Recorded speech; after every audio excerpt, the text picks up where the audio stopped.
करुणा निधान ओ मैत्री निवास ओ त्रिभुवन चूड़ा माणिक्य कांतिमत शांति नायक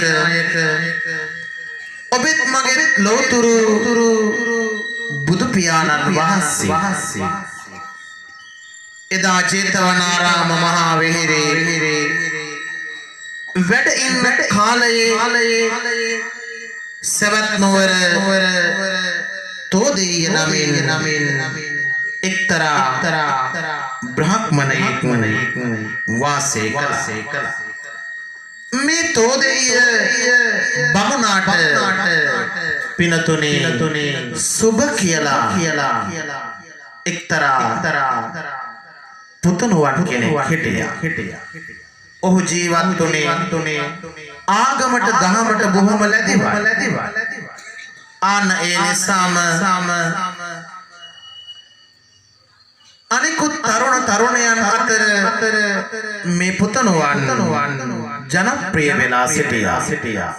සම්බුදු පියාණන් වහන්සේ හමුවන්නට දිනක් මේ පුතණුවන්ට අදහසක් පහළ වෙලා බුදුහාමුදුරුවෝ හොයාගෙන ගිහින් එදා උන්වහන්සේගේ දෙපා වන්දනා කරලා උන්වහන්සේගෙන් ප්‍රශ්න කිහිපයක් විමසනවා.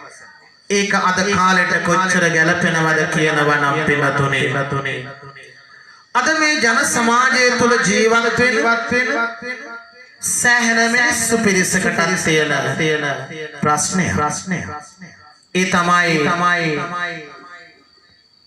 මේ ජන සමාජය තුළ ජීවත් වෙනවා සමහර පිරිසක් ඉන්නවා බොහෝම පොහොසත් තවත් සමහරක් ඉන්නවා බොහොම දුක්පත් විදිහට ජීවිත ගත කර. करुणा निधान ओ मैत्री निवास ओ त्रिभुवन चूड़ा माणिक्य कांतिमत शांति नायक